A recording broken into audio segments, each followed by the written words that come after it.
¿En qué se basa el fundamento médico? Bien, en cierto modo es una integración. Como muy bien ha dicho Antonio, a veces parece que hay una controversia cuando hablamos de oncología. ¿Estamos hablando de acidificación? ¿Estamos hablando de alcalinización? ¿Quién tiene razón? ¿El cáncer es un problema alcalino? ¿El cáncer es un problema ácido? Los dos planteamientos tienen razón, porque todo va a depender de qué estemos mirando y dónde estemos mirando. El tumor en su interior es alcalino, mientras que en su exterior es tremendamente ácido. Por lo tanto, se genera esa dualidad, acidosis metabólica y alcalosis tumoral. Vamos a intentar explicar cómo se genera este fenómeno, que también esto nos va a permitir abordar la enfermedad y provocar la apoptosis tumoral. Es decir, el motivo del proyecto de trabajo que yo desarrollé inicialmente tenía una finalidad. Como yo trabajaba en hospital, me movía en hospital, estaba formado con la línea de hospital, veía realmente que en aquella época, pues, si tenemos una leucemia, un linfoma o un cáncer de mama, es igual, según sea de niños o de adultos, pues la única solución que teníamos era la quimioterapia. Pero esta realmente resultaba ser una terapia muy dura para el paciente, náuseas, vómitos, pérdida de pelo, en muchos casos hasta se perdían los dientes, se descalcificaban las personas, dolores terribles. Claro, te planteabas cómo conseguir que el niño que estaba en tratamiento, cuando yo estaba en oncología infantil, cómo conseguir que el niño sufriera menos y cómo conseguir también que el tratamiento fuera más eficaz. Es decir, si en lugar de dar 20 sesiones, si lo podíamos solucionar con 10, con 5. Bien, y eso es lo que me llevó a investigar qué podíamos hacer para mitigar la situación del paciente. Entonces, me planteé que lo primero que teníamos que hacer era entender, para resolver un problema, lo primero que hay que hacer es entender el problema. ¿Qué es el cáncer? Te dicen, bueno, unas células que se han vuelto malas. Y bueno, sí, pero ¿y por qué? Ayer no eran malas y hoy sí lo son. Algo ha hecho que estas células degeneren, algo ha hecho que estas células se alteren. ¿Qué es lo que hay? Nadie daba contestación. ¿Hay alguna...? ¿No se oye bien en la sala? Es que parece que había un comentario por el fondo. Bien, volvemos. Entonces, ¿qué es lo que qué es lo que puede hacer que la célula se vuelva mala? Bien. Pasa el tiempo, indagas, te mueves, estudias medicina ortomolecular, estudias fitoterapia, estudias homeopatía, estudias dietética y nutrición, que son cosas que en la facultad no nos enseñan. Tienes que marcharte fuera del país, porque aquí eso no se enseñaba. Entonces, pues bueno, tuve la suerte de ir topando con gente extraordinaria, como fue Brillinger, el grupo de Hofer, estuve con Demar, Saint-Jean, en Francia, en Austria, estuve en Holanda con Oswald, estuve en Manchester con Norman Eddy, pude estar en Houston con el grupo de John Stiles, Will Spark, Denis de Lucas. Toda esta gente me fue abriendo un campo de posibilidades y una visión de la enfermedad. Con todo ese bagaje de contactos y conocimientos, pues entonces nos planteamos montar ya un proyecto. Yo estaba en la universidad haciendo prácticas de histología y me hizo gracia que muchas veces hacías tinciones y a unas salían artefactadas y otras no. ¿Qué es un artefacto? Un artefacto es cuando al hacer una tinción, y si esto es una célula, aparecen manchas alrededor de ellas. Te decían que lo habías teñido mal. Y en cambio otras salían perfectas, solo se teñía la célula y el entorno no. Bien, tú con la ignorancia de estudiante piensas que sí, que igual has hecho mal la tinción, pero un día cae en tus manos un libro. Y el doctor Pischinger es un hombre que es anatomopatólogo, es catedrático de la Facultad de Medicina en Viena, en Austria, y presenta una tesis doctoral cum laude que se presenta, creo que se publicó en el año 70, The Matrix and the Matrix Regulations. Yo este trabajo lo conozco a través del doctor O'Byrne. Me intereso por ese libro, lo leo, y creo que este hombre nos abre las puertas a la comprensión de la enfermedad, no del cáncer, de todas. Este hombre nos plantea que la enfermedad empieza alrededor de la célula, no en la célula. Es el entorno celular el responsable de que la célula se altere. Bien por fallo renal, bien por fallo hepático, bien por fallo pulmonar o bien por fallo multisistémico, todos a la vez. El sistema básico, podríamos decir que consta de esto, de pulmón, hígado, riñón, sistema vascular arterial, sistema vascular venoso, sistema intersticial, célula. En este caso hemos puesto la piel, pero que sepáis que también puedo poner mucosa, es indistinto. Si os fijáis, de aquí para aquí piel y de aquí para adentro mucosa. Si ahora cortara el labio, tendría en un lado piel, otro mucosa y el sistema celular en medio. Luego entenderéis por qué explico este detalle. Bien, ¿qué ocurre? Resulta que el pulmón, el hígado y el riñón son filtros que como tales trabajan 24 horas al día desde que nacemos hasta que morimos. El corazón de una persona en reposo sabemos que mueve 5 litros de sangre por minuto. Luego, por cada uno de estos filtros pasarán, lógicamente, como mínimo 5 litros de sangre por minuto. Todo el mundo entiende que si esto es el filtro del aire de un automóvil, ponemos en marcha el automóvil y el aire pasa a través del filtro, el filtro se va a ensuciar. Y te dicen que cuando esté sucio, cuando tenga 5 o 10.000 kilómetros según el tipo de filtro, que lo cambies. Lo entendemos en un coche, pero no lo queremos entender en las personas. Vamos a reflexionar sobre este dato. 5 litros de sangre por minuto y una persona en reposo. Si cada minuto pasan 5 litros de sangre, ¿qué es lo que están filtrando estos señores? Los residuos metabólicos del sistema celular. De la sangre arterial es la que lleva oxígeno, azúcares, grasas, proteínas, minerales. ¿Para qué? Para nutrir al sistema celular. Hay que enviarle oxígeno, hay que enviarle grasas, hay que enviarle proteínas para que la célula se nutra, se oxigene, viva.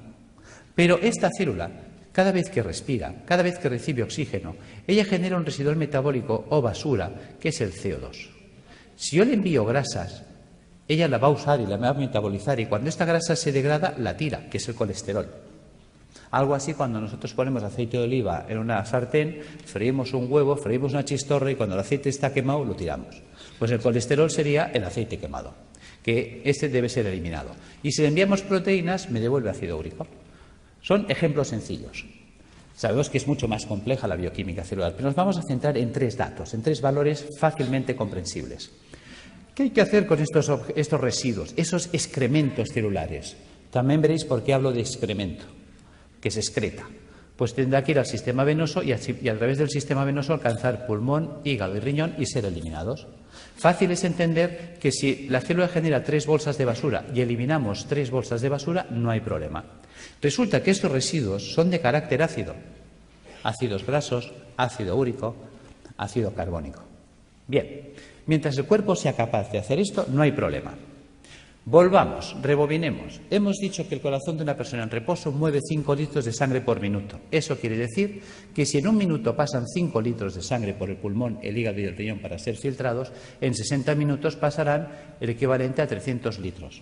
60 minutos es una hora, luego son 300 litros por hora, que no lo pensamos. Resulta que el día tiene 24 horas. Si en una hora hemos filtrado 300 litros, en 24 horas habremos filtrado el equivalente a 7.200 litros de sangre. Vamos a ser generosos y le vamos a asignar a la sangre densidad 1, como si fuera el agua, que es más densa. La sangre, ya lo sabemos. 1 litro, 1 kilo. Sabemos que 1 litro de agua pesa 1 kilo. Por lo tanto, 7.200 litros pesarán 7.200 kilos. Sabemos que cada 1.000 kilos es una tonelada. Luego estamos hablando del equivalente a un camión de 7 toneladas al día. ¿De qué tamaño es el pulmón? ¿De qué tamaño es el hígado? ¿De qué tamaño es el riñón? Son cosas que nunca nos planteamos ni nos preguntamos. Esto lo explicó Da Vinci. Da Vinci es un hombre que hace un trabajo de anatomía, estudia el cuerpo humano y aprovecha para comprender el cuerpo humano. Porque una de las preguntas que se hacía él era saber qué definía el cuerpo humano, dónde residía el equilibrio, la proporción del cuerpo humano. Y la encuentra en el puño. Por eso, desde entonces, los pintores hacen este gesto para pintar. El dedo sirve para establecer el punto de fuga y darle profundidad al plano. El puño es la proporción para trasladar al lienzo.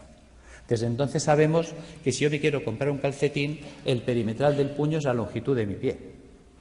O simplemente cojo referencias anatómicas, mi costilla y mi clavícula. Si miramos aquí dentro está mi pulmón. ¿Qué pasa? Que mis 2 puños son mi pulmón. Si yo cojo como referencias la costilla, aquí dentro está mi hígado. Por lo tanto, si yo cierro los puños, veréis que es la distancia que estoy marcando. 2 puños. Si pongo el puño detrás, el espacio entre costillas y cadera es mi puño. ¿Cuántas veces habéis oído tengo el estómago en un puño? Y es porque estamos dimensionados por el puño. Por lo tanto, hemos hecho esta representación para que veáis el tamaño del pulmón, del hígado y del riñón. Son 2 puños de una persona. ¿Os imagináis un camión de 7 toneladas? Es una persona en reposo.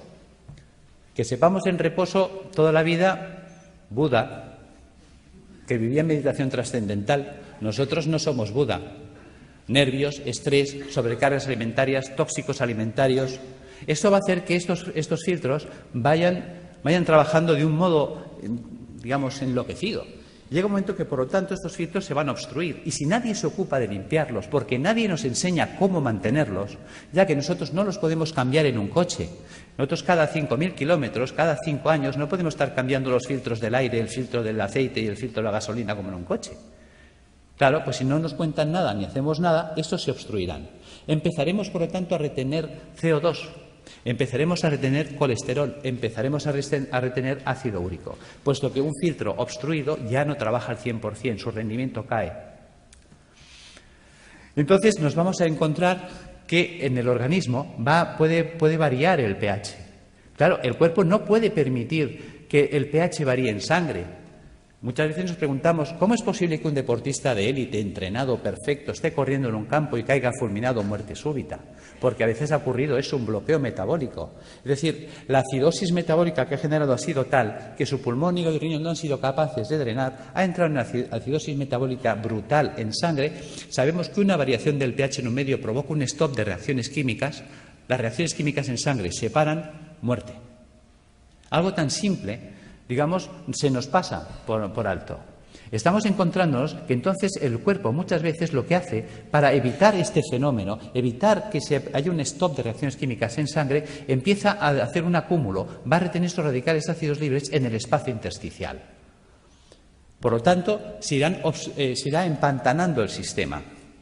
La interposición de residuos metabólicos en el espacio intersticial entre el capilar y las células, las endotoxinas, van a generar una serie de dificultad para la nutrición celular. Son los trabajos también de Rekebeck, cuando hablaba de la homotoxicología, es decir, la célula acabará ahogada por sus propios residuos metabólicos, por sus propios detritus, por sus propios excrementos. Esta barrera de ácidos que se nos va a formar, de ácido úrico, de ácidos grasos, etcétera, va a impedir que la célula se nutra. Veamos. ¿Veis la diferencia de imágenes? Es decir, la célula sana vive, digamos, flotando. El 70% del cuerpo es agua. Fijaros que eso es lo que llamaríamos el plasma intersticial. Ella tiene que vivir en una piscina de agua cristalina y transparente. Si los filtros se obstruyen y ya este drenaje no se puede llevar al 100%, imaginaros que la capacidad de filtraje es del 80%, quiere decir que el 80% del carbónico, el 80% de los ácidos grasos, el 80% del ácido úrico se eliminará, pero el 20% se quedará parte atascado en los filtros, parte en sangre y parte se empezará a acumular en el espacio intersticial. Si esto se va llevando en el tiempo hacia adelante, acabará ocurriendo esto. Fijaros que ahora el entorno celular, y esa era la idea de Pischinger, la enfermedad empieza alrededor de la célula, no en la célula. Es el entorno celular el que va a degradar ese sistema. Fijaros que ahora la célula ya entra en precario. Fijaros que estos son ácidos. Los ácidos son altamente corrosivos. ¿Qué pasa? Que si yo tengo aquí oxígeno y quiero que el oxígeno vaya del capilar hasta la célula, tiene que atravesar esta barrera de ácidos y reaccionan con él y se los sacuden del medio. Cualquier nutriente tendrá que quedarse aquí, atacado por los ácidos, con lo cual la célula se queda sin oxígeno y sin comida, y además atacada químicamente por sus propios ácidos. Fijaros que esto explica el por qué. Cuando yo tengo un tejido sano y hago una tinción celular, no se artefacta el entorno celular, mientras que cuando tengo un tejido enfermo y hago una tinción en una anatomía patológica, sí se artefacta el entorno celular, sí que fija colorantes. Se utilizan habitualmente colorantes de carácter básico, los ácidos fijan las bases, luego el entorno celular se ha vuelto ácido. Por lo tanto, los que hablan de que la degeneración celular está basada en un proceso de ácido tienen razón, aquí están los ácidos. Claro, fijaros que esta célula en estas condiciones, ¿qué opciones tiene? Solo tiene dos opciones. Sin oxígeno, sin comida y atacada químicamente por los ácidos, opción 1, morir por falta de oxígeno, quemadas químicamente por los radicales acumulados a su alrededor. Fijaros que si una célula no se defiende, no reacciona, porque la célula no es una tuerca, no es un tornillo, es un ser vivo, es inteligente, es un ser que, lógicamente, pues decimos que si no estuviera vivo no se podría morir. Fijaros que esta célula tiene que tener su capacidad de reacción. Una vez hicieron unos programas de televisión que clavaron esto. Creo que era una serie de dibujos animados que se llamaba Érase una vez la vida. Ahí lo clavaron. Las células son los ciudadanos del cuerpo. Los órganos, los edificios donde viven los ciudadanos. Arterias y venas, calles y avenidas, por donde transportamos los alimentos, por donde recogemos las basuras. Los nervios, el tendido eléctrico, las líneas de teléfonos, el sistema nervioso central, el ayuntamiento. Cuando miramos el cuerpo desde esta situación que parece infantil, fijaros que los americanos, si algo han tenido bueno, es enseñarnos ciencia a través de mecanismos infantiles, pues ¿por qué no aprovechar ese sistema que es altamente didáctico? Y tendremos una comprensión mayor de la enfermedad. ¿Qué pasa si las células se mueren? Imaginaos que una célula no se defiende, no reacciona. Se queda en ese medio y dice, bueno, pues me muero, esto ya se acabó. ¿Veis? Si se mueren las células del cerebro, porque esto está pasando en todo el cuerpo, entonces me quedaré sin células cerebrales, Alzheimer. Si se me mueren las células de la base del cerebro, Parkinson. ¿Veis? Fijaros que aquí tengo un cable en la mano. Por todos sitios hay cables. Los cables tienen un forro de plástico. Los cables conducen los impulsos eléctricos que en estos momentos nos permiten la informática, la luz, todo. En el cuerpo los nervios conducen todos los impulsos eléctricos y electroquímicos. Pero están forrados de la vaina de mielina. La vaina de mielina sería el plástico. ¿Qué pasaría si yo echara un chorro de ácido sobre los plásticos, sobre los aislantes de los cables? Que el ácido haría una acción corrosiva sobre el plástico. El cable se cortocircuitaría, pero dejaría de conducir. ¿Qué pasa si resulta que los nervios que me están uniendo a esta célula con el cerebro, la mielina es atacada por los ácidos que hay a su alrededor? Se degrada la mielina. Sin mielina hago una enfermedad desmielinizante, esclerosis múltiple, esclerosis lateral amiotrófica, esclerosis en placa. Pissinger fue un genio. Nos hizo entender las enfermedades. ¿Veis? ¿Qué pasa si la célula, imaginaos que aquí ponemos piel y aquí le ponemos un pezón? ¿Veis? Esto es una célula del pecho. Imaginaos que esta célula se muere.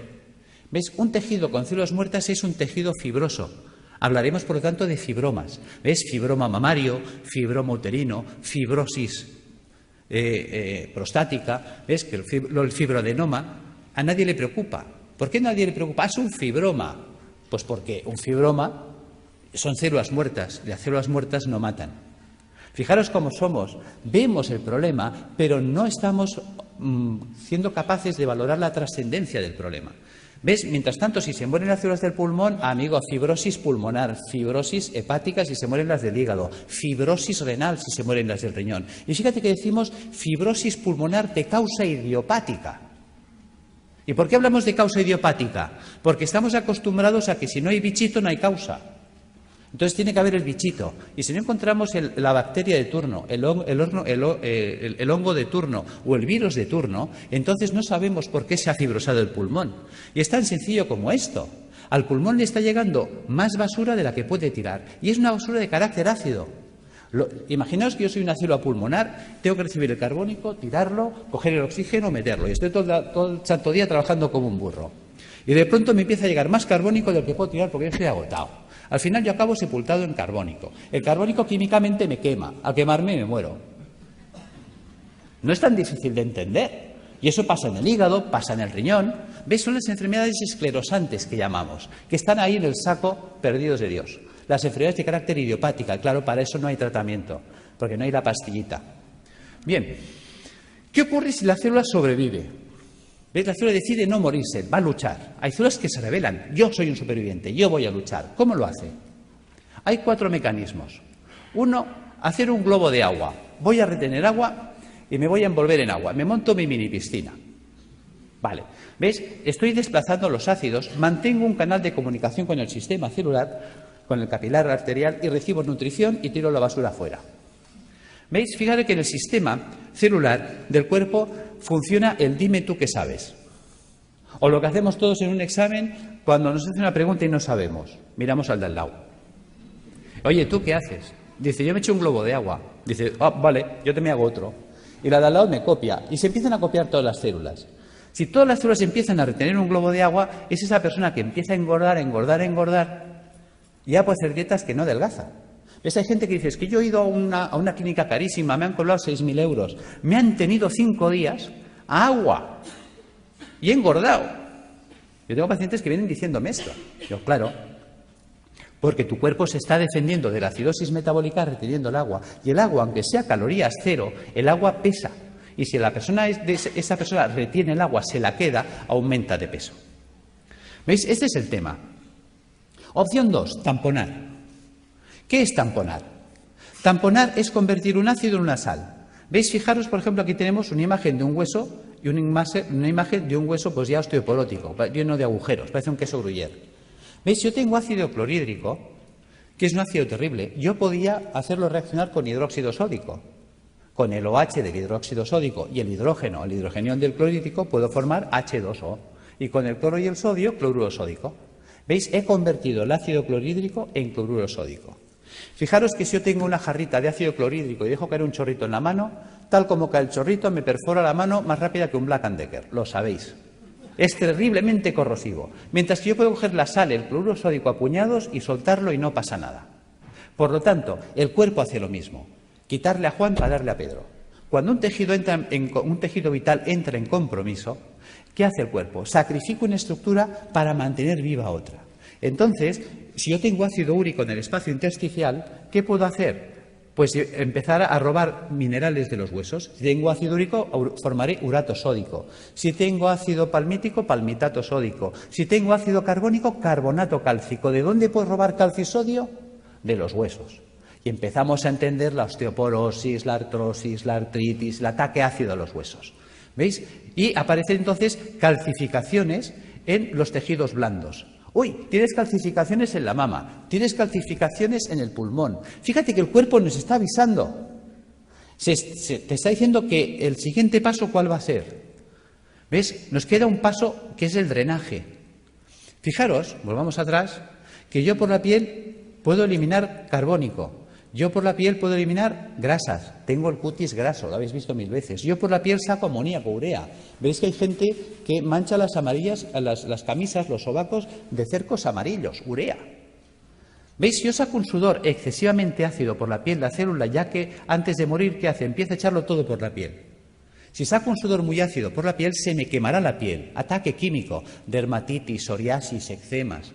Por eso dicen que la psoriasis no se cura, porque la quiero curar con una pomadita desde fuera, cuando el problema está dentro. ¿Veis? Vamos entendiendo las enfermedades. Realmente nos abrió los ojos. Si yo entiendo la enfermedad, yo puedo resolver la enfermedad. Si yo entiendo el problema, yo puedo resolver el problema. Lo que no podréis nunca resolver un problema que no entiendo o no quiero entender.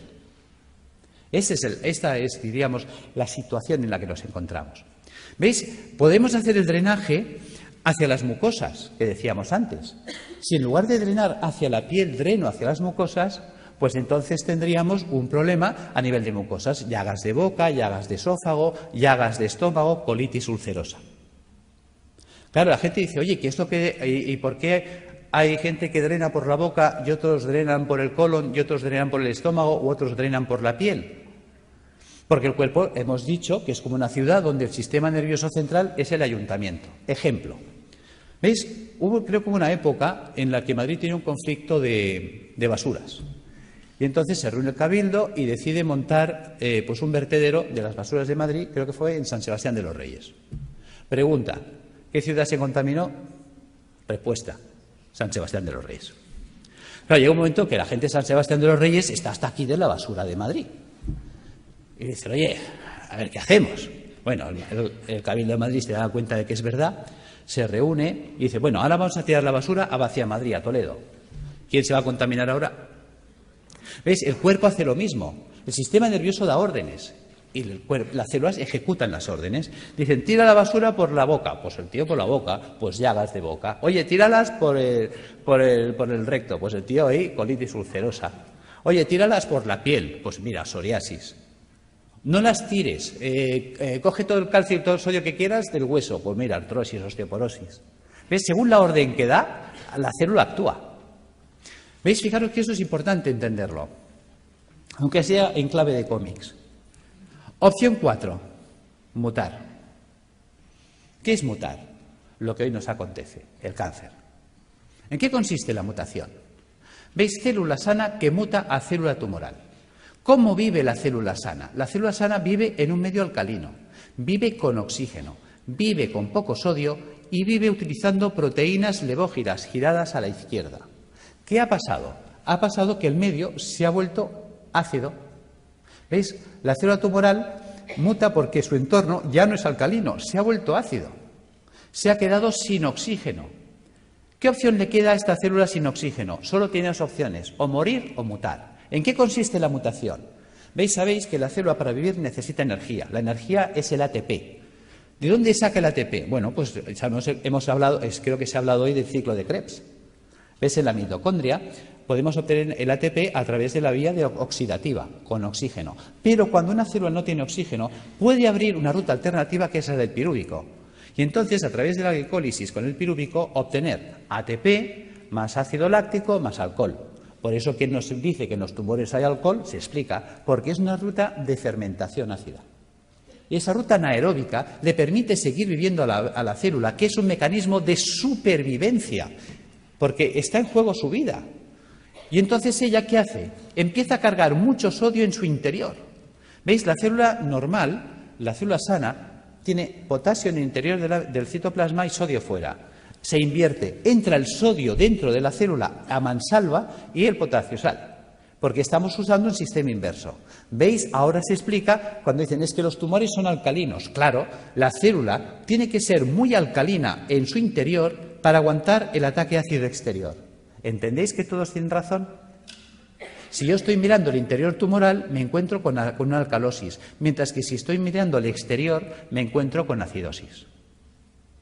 Esta es la explicación. Por lo tanto, vamos entrando en razón.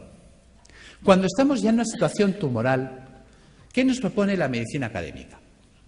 La medicina académica nos propone que hay que cortarle la cabeza al tumor, evidentemente si se puede, si es accesible quirúrgicamente. Es decir, la decapitación del tumor es lo que llamaríamos la cirugía. Opción 2, a la hoguera, achicharrar el tumor. La radioterapia.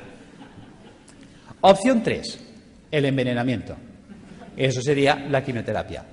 ¿Ves? La célula tumoral, la quimioterapia es un citotóxico, o sea, es un tóxico para la célula, hay que matarla. ¿Ves? Por lo tanto, o la mato de un hachazo, o la mato porque la achicharro, o la mato porque la enveneno. La cuestión es que hay que matarla. Y además es verdad, porque si no nos mataría a nosotros. Bien, por lo tanto, si observamos, estas 6 opciones que nos da, nos hace entender que estamos anclados, por decirlo así, en el siglo XII, por no decir el siglo I. Decapitación, hoguera, envenenamiento. Queda en clave de humor, pero es real. O sea, cuando hay un tumor, no hay más. O le corto la cabeza, o la achicharro, o la enveneno. Vale. Pero si pensamos como en el siglo XII, aunque la escena que os he puesto pertenece, creo que es al siglo I, nos encontramos que si pensamos como en esa época, nos queda una cuarta vía que la estamos olvidando. ¿Qué podían hacer con un enemigo difícil de batir? El asedio. ¿Os acordáis? Numancia. Le quitamos el agua, le quitamos la comida, y sin agua, sin comida, esperar, que se muere solito. Bien, eso sería la apoptosis. ¿Cómo acorralar el tumor? Pues alcalinizando al paciente, puesto que el paciente ya que está muy ácido y el ácido me está desencadenando el problema, vamos a alcalinizarlo. Resulta que sabemos que la célula tumoral para poder vivir necesita mucho sodio. Resulta que al paciente hipertenso le decimos come sin sal, al paciente cardiópata le decimos come sin sal, al paciente que está mal del riñón, al nefrópata le decimos come sin sal. Pues digamos al oncológico que coma sin sal, puesto que la célula tumoral necesita mucha sal para ser muy alcalina en su interior. Si le quito la sal, la hago polvo. Luego, utilizar enzimas proteolíticos de acción selectiva. ¿Qué es un enzima proteolítico de acción selectiva? Una enzima que destruye proteínas, pero no todas. ¿Cuáles? Las dextro. Resulta que la célula tumoral, para vivir, ha tenido que desarrollar un tipo de proteína que es la dextro. Fijaros que en el cuerpo todos los aminoácidos son L-metionina, L-cisteína, L-arginina. ¿Por qué? Porque nuestras proteínas son levo, pero las proteínas levógiras son estables en un medio alcalino, en un medio ácido no son estables. Luego necesito una proteína estable en un medio ácido, la dextrógira. Vale, pero si yo pongo a circular enzimas proteolíticos de acción selectiva que destruyan a esa proteína, ¿ves? Ya le he quitado el sodio, le he quitado la comida, le quito los ácidos. Y luego resulta que la célula tumoral, al volverse anaeróbica, se vuelve vulnerable al oxígeno. El oxígeno es tóxico para las células anaeróbicas, las mata. De hecho, yo he estado en Alemania aprendiendo técnicas de ozonoterapia porque el ozono es tóxico para la célula anaeróbica. Vale. También podemos utilizar peroxidasas, enzimas que ayuden a liberar mucho oxígeno en los tejidos. ¿Cómo conseguir esto? ¿Cómo vamos a alcalinizar al paciente? Recuperando la función del hígado y del riñón y del pulmón, eliminando las toxinas acumuladas en el espacio intersticial. ¿Cómo lo vamos a hacer? Pues con dieta alcalinizante, con hidroterapia, con tratamiento natural y con tratamiento físico. ¿Veis? Si yo utilizo quimioterapia solo, ¿cuántos pilares tengo? 1. Mientras que si uso dieta, baños, tratamiento natural y tratamiento físico, ¿cuántos pilares tengo? 4. Es más estable. Esa es la idea. Que entendamos qué es la dieta, que nunca se nos habla de ella, qué es la hidroterapia, la gran olvidada. Hasta se me ha llegado a decir que esto no es científico. Y me lo han dicho médicos, esto de los balnearios, esto no es científico. Y resulta que existe en la Universidad Complutense una cátedra de hidroterapia médica, de hidrología médica. O sea, ni siquiera sabemos lo que tenemos en nuestras propias universidades. Y es de las mejores cátedras que hay en Europa. Cuando te mueves fuera, te hablan, la doctora Bacaicoa. ¿Y tú quién es la doctora Bacaicoa? Hasta tienes que empezar a buscar y pues dices, ¡san Dios, tengo que conocer a esta mujer! Cuando me cae el libro, y también, digamos, es un libro que he escrito, ahora no recuerdo el otro autor, que también es un profesor emérito, dices, ¡por Dios! Empiezas a tirar del libro y dices, ¿y por qué me han ocultado que existe esto a mí? Bien, seguimos. ¿Qué es esto de las plantas y qué es esto del tratamiento físico? Vamos a entrar ahí. ¿Por qué dieta? Muy importante. La dieta cárnica es acidificante de la orina. Si yo me como carne, mañana estoy haciendo pis de carácter ácido. Mientras que si yo como vegetariano, mañana estoy haciendo pis de carácter alcalino. ¿Qué quiere decir esto? Que la dieta vegetariana me alcaliniza. Vale. Por lo tanto, vamos a hacer dietas vegetarianas. ¿Veis? Un filtro sucio no es un filtro roto. Un filtro sucio se puede lavar. ¿Y con qué se lavan las cosas? Con agua. A veces tan simple que es no nos lo podemos creer. Resulta que el 95% de la fruta y la verdura es agua. Con la dieta vegetariana se lavan los filtros. ¿Veis? Ensalada, bistec y fruta. Quito el bistec. ¿Qué me queda? Ensalada y fruta. ¿Veis? ¿Os suena los viernes no comer carne? Claro que os suena. Que la gente dice, uy, eso es cosa de curas. Claro, la palabra cura viene de curar. Mens sana in corpore sano.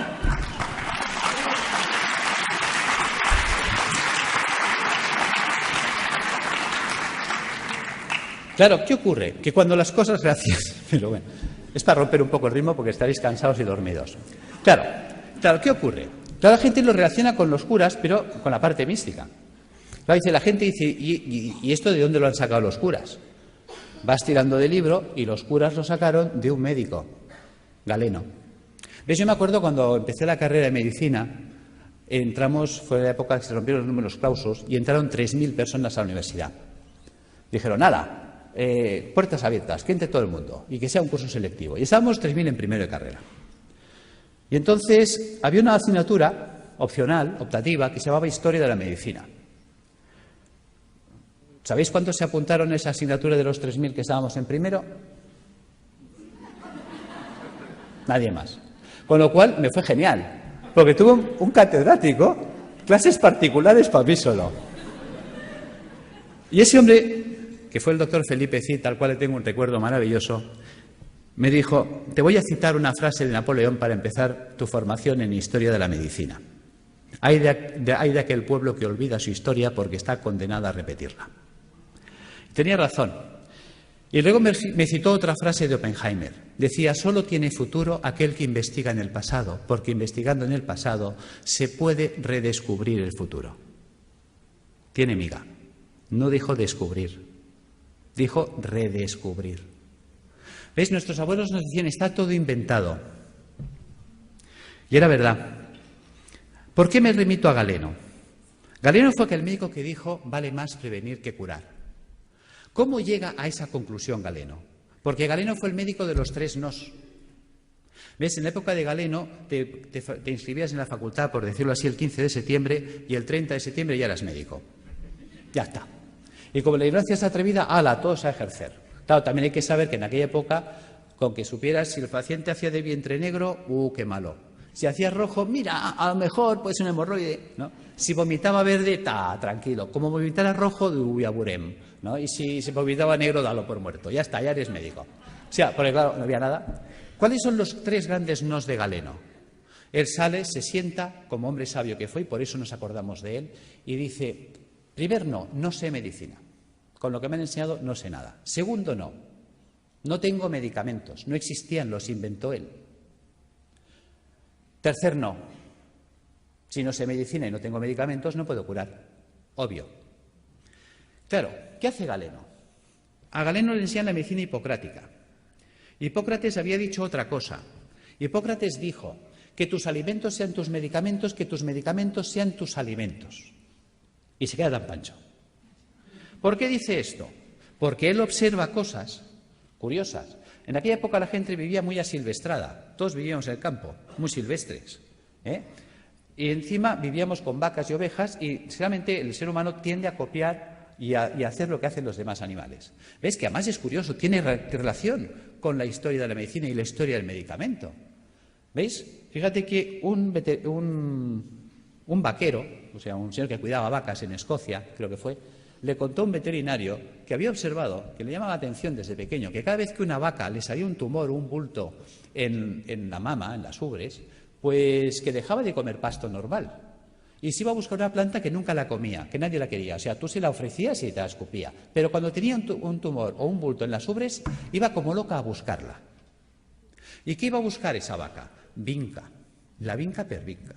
Resulta que el veterinario no deja en saco roto el comentario del pastor, sino que coge esa planta y se la lleva a la universidad y la analizan. Y se dan cuenta que es verdad que en la vinca existe un principio activo antitumoral. De ahí salió la vincristina. ¿Os suena? ¿Veis? La historia del medicamento viene de las plantas. Pues lo mismo hizo Galeno.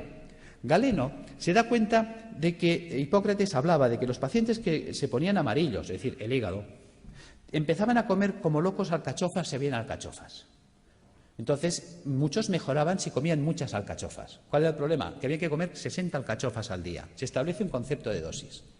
Claro, a ver quién es el guapo que desayuna, come, merienda y cena 60 alcachofas al día y durante un año. O sea, cuando le recomendabas a un paciente que hiciera eso, o que si estaba mal del riñón se comiera 60 cebollas, pues cogían el cesto, se iban a ver a Hipócrates y decían, mira, tío, que lo dejo, que me da igual, que yo me muero.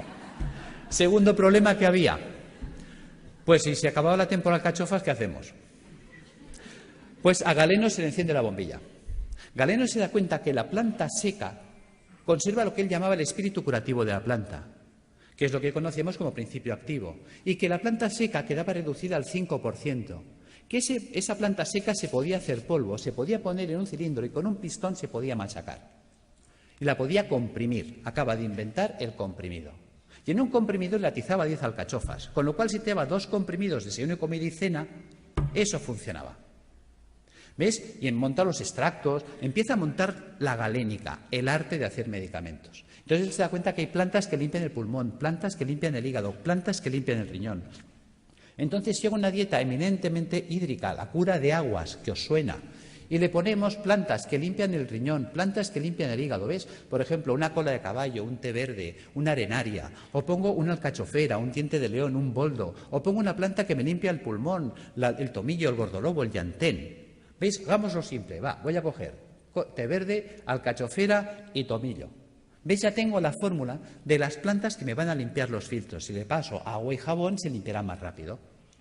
Claro, si encima le cojo los trabajos de Demetrier con los oligoelementos, me meto en los trabajos de eminentes investigadores en el mundo de la ortomolecular, vitaminas, enzimas, las acciones que tienen, vamos a mejorar la actividad y la funcionalidad de estos órganos, con lo cual el drenaje de los ácidos se va a activar.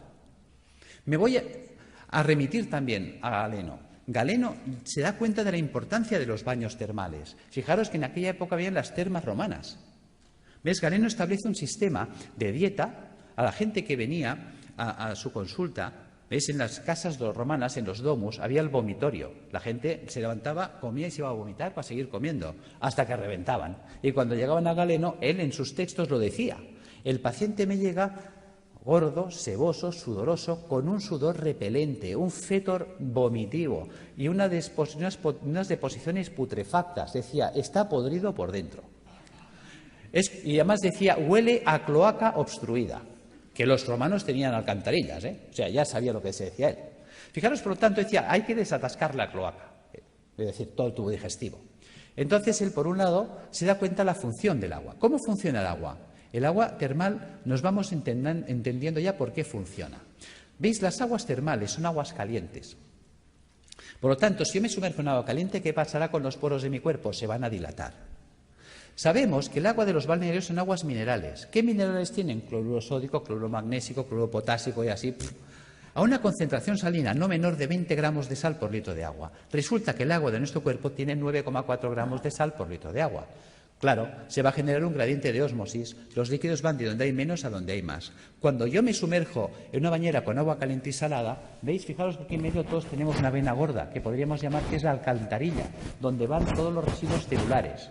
Pero si yo abro los poros y con la sal tiro para afuera, estoy sacando de mi cuerpo ácido carbónico, ácidos grasos, ácido úrico. O sea, realmente el baño termal es una diálisis percutánea, es un riñón, es un pulmón, es un hígado artificial de alto rendimiento y de bajo coste. Con el tiempo, lo que era del pueblo, porque fijaros que era la época de la res pública, la cosa pública, la época romana en la que vivía Galeno, por lo tanto eran los baños públicos, las termas romanas, con el tiempo los baños pasaron a la aristocracia. Vale. Pero como todo se recicla, con el tiempo el baño que estuvo en la aristocracia volvió al pueblo. Y volvió simplemente por un tema de avaricia. Fijaros que un balneario pues vale, por ejemplo, uno baratito, hoy en día vale 120 euros al día. Quiere decir que un tratamiento de 30 días nos costaría 3.600 euros y estabilizar a un paciente oncológico 10 meses, 36.000 euros. ¿Quién se puede pagar esto? Un rico. ¿Pero qué es un rico? Pensemos. Y no me digáis que es un tío con pasta porque es falso. Sabiduría popular. El padre obrero, el hijo caballero, el nieto pordiosero. Es decir, hay el que hace el dinero, al que se lo ventila y la familia venida menos. ¿Veis? Un rico no es eso, no es un señor con pasta. Un rico es un señor que siempre está pensando cómo tener las cosas sin pagar, que por eso es rico. Porque gana y no gasta. ¿Ves? El rico iba al balneario y dice, a ver, ¿qué tiene el balneario que cura tanto? Dice que las aguas son termales. Dice, Pepe, pon un termo en mi casa. ¿Ves? Si yo caliento, lo hago en un termo, el agua que sale del termo es termal. ¿Qué más necesito? Dice, es que esto, una bañera. Pues Pepe, pon una bañera. ¿Qué más pasa? Oh, es que el agua son minerales. Jacinto, tú que eres químico. A ver, ¿qué tiene el agua que cura tanto? Jacinto que analiza y dice, oh, es que el agua tiene minerales. ¿Cuáles? Cloruro sódico, cloruro magnésico, cloruro potásico. Joder, esto es sal de cocina, ¿no? Sí, pues échale sal al baño. ¿Cuántas veces habéis oído sales de baño? Pero ¿cuántas veces os habéis preguntado por qué hay que echarle sal al baño? ¿Cuánta sal tengo? Uy, perdón. ¿Cuánta sal tengo que echar al baño? ¿Para qué tengo que echar al baño? ¿Ves? Nunca nos preguntamos. Somos poco curiosos. Resulta que Jacinto, que era químico, le dice, es que tiene 20 gramos de sal por litro de agua. Claro, el tío que está acostumbrado a hacer números dice, pues que me haga una bañera que llenada hasta la mitad cubique 100 litros. Las bañeras estándar de casa, llenadas hasta la mitad, cubican 100 litros de agua. Dice, ¿y eso? ¿Y por qué hasta la mitad? Hombre, hasta la mitad porque por el principio de Arquímedes, cuando yo me meto en la bañera, el nivel del agua sube. Luego dejo un espacio o a fregar. Bien. ¿Por qué 100 litros? ¿Cómo sé que en mi bañera tengo 20 gramos de sal por litro de agua? Echando 2 kilos de sal. ¿Ves? 2 kilos son 2.000 gramos. 2.000 gramos en 100, tacho 2 ceros. Tacho 2 ceros, 20 a 1. Ya tengo la concentración salina. ¿Qué vale un kilo de sal? El otro día lo compré en el Capravo, mientras no suban el IVA, a 15 céntimos el kilo. Luego 2 kilos, 30 céntimos. 30 céntimos por 30 días, 9 euros. Y en casa. Yo tengo pacientes que me llegan desesperados, y no por falta de razón. Me dicen, estoy en insuficiencia renal crónica desde hace 10 años. Ya he entrado en lista de trasplante, no aparece el trasplante y vienen hechos una pena, pobrecitos. La diálisis ya no da de sí y como no aparezca un riñón en 6 meses, yo no salgo adelante. Simplemente por decirle, ponte en la bañera con 2 kilos de sal cada día, a los 15 días ese hombre está alucinado de cómo tiene sus análisis, porque está haciendo una diálisis diaria. Está sacando ácido úrico por los poros, por ósmosis. Ósmosis percutánea. No pensamos el poder de la bañera. Ahora la gente está quitando las bañeras y abriendo los balnearios.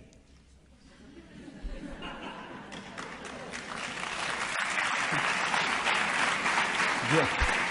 Gracias. Seguimos. Ya entendemos para qué la bañera, ya entendemos para qué una dieta hídrica. Hay mucha gente que me dice, Alberto, ¿hay que ser entonces vegetariano? No, tampoco. Y a ver, cuéntame esto, si me dices que la dieta vegetariana es buena. Bueno, es que una cosa es que la dieta vegetariana sea buena y otra cosa es que tengamos que ser vegetarianos. ¿Ves? Una vaca es vegetariana. ¿Por qué? Ella solo come vegetales. ¿Por qué? Porque puede. La vaca tiene 4 estómagos, panza, bonete, librillo y cuajar. La vaca puede hacer 4 digestiones al mundo vegetal. Por eso la vaca consigue el 100% de los nutrientes del mundo vegetal. ¿Cuántos estómagos tenemos nosotros? Nosotros tenemos un estómago. No podemos ser vaca. Nos falta tecnología digestiva. Es así de sencillo. ¿Ves? Hay gente que dice que yo sí, puede sobrevivir, porque el cuerpo está adaptado a sobrevivir, pero no a vivir. ¿Ves? Hay herbívoros, hay omnívoros y hay carnívoros. Nosotros somos omnívoros. Pero eso no quiere decir que nos venga bien un día a la semana limpiar. Fijaros, los reyes inventaron la bula para comer carne los viernes. Los reyes no lavaban los filtros. Pregunta, ¿de qué se morían los reyes? Los reyes se morían de gota, de ácido úrico. ¿Ves? Los ácidos son los que nos matan. Si a mí se me tapa el riñón, yo no podré eliminar el ácido úrico. El ácido úrico me va a corroer los huesos, un dolor terrible, y me va a corroer el sistema arterial por dentro y venoso. Al final me muero de una hemorragia urémica. Fijaros, perforación de las arterias, muerte. Si a mí se me tapa el hígado, no podré eliminar el colesterol. Si no puedo eliminar el colesterol, se me acumulan las arterias, se taponan, infarto, muerto. Si a mí se me tapa el pulmón, no podré eliminar el CO2. El CO2 se me acumula, ya sabéis, es citotóxico, muerto. Los ácidos nos matan. Tan sencillo como esto.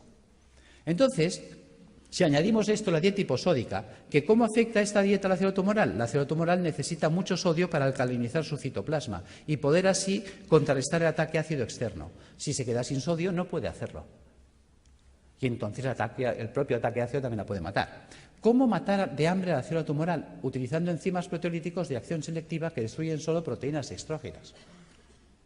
Ese fue el pecado de Chacón, encontrar enzimas que destruyen esas proteínas y mata de hambre a la célula, que es inocuo para el sistema, puesto que solo destruye proteínas dextrógenas que solo afecta a la colonia de células tumorales. La célula sana que no ha mutado, como ella sigue tirando de proteínas levógenas, a ella no se entera, no le afecta.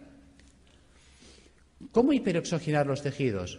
El simple drenaje de toxinas, por el simple drenaje de las toxinas, hará que llegue oxígeno a los tejidos. La ozonoterapia, habéis visto algunos muy buenos resultados. Y suministrando al paciente enzimas hiperoxidasas, que también van a mejorar muchísimo. Y aquí están los trabajos con el peróxido de fenilglioxal, que en su día funcionó, de don Gregorio Ramón Cebrián, creo que se llamaba, el doctor Javier López Garcés, hicieron unos trabajos extraordinarios con las peroxidasas. Y yo las uso, funcionan muy bien. Tratamientos físicos, claro que sí, la acupuntura, la osteopatía, la quiropraxia, la magnetoterapia, todo esto nos va a ayudar a reequilibrar todos los sistemas bioenergéticos del cuerpo. ¿Qué ha pasado con toda esa acción que hemos desarrollado?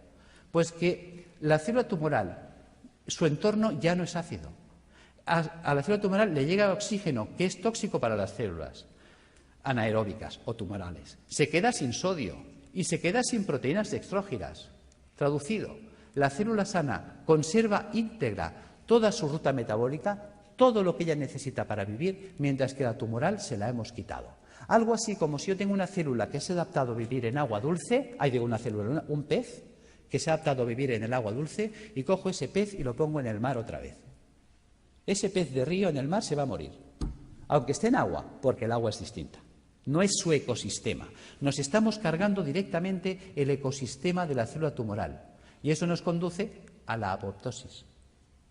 Sin sodio, sin proteínas dextrógenas, sin ácidos y con oxígeno en el medio, la célula tumoral no puede vivir. Fijaros que yo puedo alcalinizar con bicarbonato sódico, claro que sí. Que podemos estar debatiendo si es un hongo el que desencadena el sistema o es un sistema que se ha acidificado y ha generado las condiciones para que esto suceda. Yo me inclino por lo segundo. ¿Veis? Fijaros, vamos a pasar estas dos imágenes. Las imágenes hablan por sí solas. ¿Ves? La célula normal tiene que vivir en una piscina de agua cristalina y transparente. Mientras que si nosotros no hemos cuidado, porque nadie nos ha hecho entender la importancia de comer un día a la semana vegetariano, de bañarnos un día a la semana en agua con sal, de tomar plantas depurativas que nos ayuden a tener limpios los filtros, mira qué fácil es. ¿Ves? Si nosotros desde pequeñitos acostumbramos a nuestros hijos a bañarse en la bañera con 2 kilos de sal, a comer vegetariano un día a la semana y a tomar una infusión de alcachofa, tomillo y té verde, esto estaría funcionando limpio toda la vida. Y entonces estaríamos siempre en estas condiciones. ¿Veis? Fijaros, si yo no limpio esto, ¿qué pasa? Que ahora esta célula que tendría que estar viviendo en una piscina de agua cristalina y transparente, ahora tiene que vivir en una piscina de aguas fecales, sus propios excrementos, porque a lo que hemos comentado antes, ¿veis? A esto, al ácido carbónico, al ácido graso y al ácido úrico le podemos llamar el excremento celular. ¿Por qué le llamamos excremento celular? Vamos a ver. Si nosotros comemos, ¿qué hacemos? Caca. Y si nosotros bebemos, ¿qué hacemos? Pis. Pues si la célula come, hace caca, y si la célula bebe, hace pis. Esto es el pis y la caca celular. Si nadie se la recoge, la pobre célula tiene que vivir flotando en aguas fecales. Y mientras el agua no llega aquí, todos tranquilos, y diciendo, y no hagan olas. Pero como la cosa empieza a subir, lo entendéis.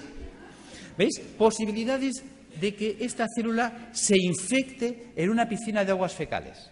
Es como si tú tienes un hijo y tienes dos piscinas, una de agua limpia, cristalina, transparente y tratada y una fosa séptica llena de aguas fecales. Y le dices al niño, ¡hala, niño, haz aquí 4 piscinas en la fosa séptica! Se te muere el niño.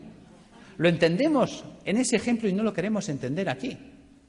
Es algo tan gráfico como lo explicó Pischinger, es algo tan genial que dices, Dios mío, y tan simple de poder llevar al paciente a estas condiciones, que las cosas van a ir mucho mejor. Fijaros que todo vale incluso. Ya sé que José Antonio hasta me puede tirar el zapato. Porque claro, cuando empezó mi trabajo, ¿cuál era el problema? Mi problema era que yo... Uy, perdón, ¿qué he hecho? Perdón. Vamos ya al fondo. ¿Cuál era el problema? Yo estaba trabajando con quimioterapia cuando empezó mi proyecto de trabajo. Y claro, no entendía cómo era posible que la quimio no funcionara si in vitro funcionaba. Y un día, cuando leo ese trabajo, se me enciende la bombilla. Vamos a ver, supongamos que me viene un abogado ahora y me dice, Alberto, acabas de heredar una finca de la tía Carmeta en Tarragona. Pues vale, pues muy bien. Hombre, qué alegría, qué pena por la tía Carmeta, claro, pero también qué alegría por la finca. Son 600 hectáreas. Dijo, Dios, te vas ahí y dices, pero yo soy médico. Ahora, me cojo un ingeniero agrónomo y me lo llevo para allá. Y dice, a ver, tú ingeniero, ¿esto sirve para algo? Dice, hombre, está abandonada, está ruinosa esta finca, lleva 30 años que nadie la ha tocado, está silvestrada. ¿Pero vale o no vale? Dice, pues aquí cebada la que quieras. Dice, bueno, pues ponla en marcha. ¿Veis? Y ahora veo al ingeniero que coge el trigo o la cebada y empieza a echar la cebada entre los zarzales y los matorrales. ¿Tú qué dices? Dice, vaya ingeniero. Resulta que los médicos hacemos esto. Cuando tengo al paciente en situación tumoral, le atizo el suero en sangre y quiero que la molécula llegue a la célula. Se quema por el camino, no llega. Los ácidos la destruyen. Entonces tengo mucha toxicidad y poca efectividad. Claro, cuando limpias el sistema, si tú ahora pones la quimio en sangre, ¿cuánta quimio llega? Toda. Manda huevos, que decía Trillos. Claro, con este sistema, ¿qué pasa? ¿Ves? La célula sana está harta, ha comido, está bien alimentada, ella no tiene hambre. Resulta que la que tiene hambre es la tumoral. Luego es mucho más sensible y por eso veíamos que pacientes que necesitan 20 o 30 sesiones, en 3 o en 4 entran en remisión completa. Ahí está la gracia. Es decir, que tampoco obliga a renunciar a nadie porque el miedo es muy fuerte y si dejo el hospital, ¿qué me pasa? Que no te pasa nada, tío. O sea, que conseguimos que los pacientes tolerasen mejor. Pero es que estamos viendo cosas sorprendentes. Yo ahora he estado en Calcuta con los doctores Banerjee y ya el año pasado estuve con ellos en la Facultad de Medicina y me interesé muchísimo por sus trabajos. Llevo 20 años trabajando con la homeopatía y yo la utilizaba como para tratar el terreno, para desintoxicar el sistema, que son los trabajos de Reykjavik, que todo eso me ha ido muy bien. Pero cuando he puesto en marcha los protocolos de Banerjee, sorpresa. Una sorpresa preciosa ha sido un caso clínico, y con eso cierro, de una chica joven de 31 años que viene a mi consulta el mes de mayo, en muy malas condiciones. Esta chica, pues le detectaron un tumor cerebral estando embarazada de 34 semanas. Entonces se le ponen anticonvulsivantes, antiedematosos, se le hace cesárea, se salva a la criatura, se le opera, se le quita el tumor cerebral en la medida que se puede, ya sabéis que siempre se hace lo que se puede, no la limpieza total nunca es posible. Se revisa y le encuentran en la revisión general que tiene metástasis en ambos pulmones, metástasis hepáticas, las cadenas ganglionarias torácicas invadidas, todo el sistema linfático abdominal invadido, metástasis óseas, metástasis musculares. En esta situación deciden, con buen criterio para mí, no abordar quimioterapia ni nada, porque es que la situación está tan avanzada, es un grado 4 tan avanzado que la calidad de vida que va a tener la paciente y las posibilidades de sobrevivir más de 2, 3, 4 meses lo van a ver difícil. Entonces deciden tratamiento paliativo y nada más. En estas condiciones llega la consulta y pones en marcha todos estos dispositivos. Y además asocias los protocolos de Banerjee, le pones Rutagraph y más calcárea fosfórica para atender el campo cerebral, el Calicarbonicum para atender el pulmón, el Hydrastis canadiensis para atender la carcinomatosis difusa, el Zinfitum y el Hipericum para las metástasis óseas. Sorpresa. Resulta que al mes viene muy mejorada la mujer. En el mes de julio se le pide pruebas y se las hacen el 13 de julio.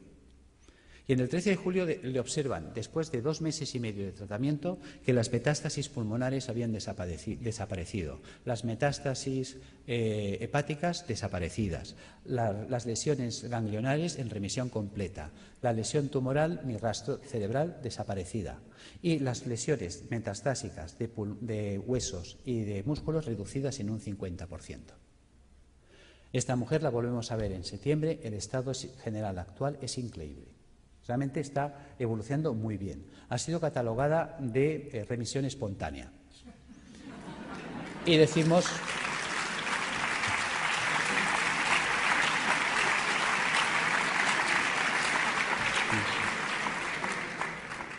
Y es verdad, está respondiendo espontáneamente porque se está produciendo una apoptosis. Pero se está produciendo la apoptosis porque la paciente está haciendo lo correcto. Ha cogido un camino que le funciona. Hay veces que gente me dice, Alberto, ¿tú curas cánceres? No. Pero sí que damos un manual de instrucciones que permiten que el cuerpo se coloque en condiciones tales que entonces el cuerpo sí puede curarse a sí mismo. En fin, espero no haber sido pesado. Gracias.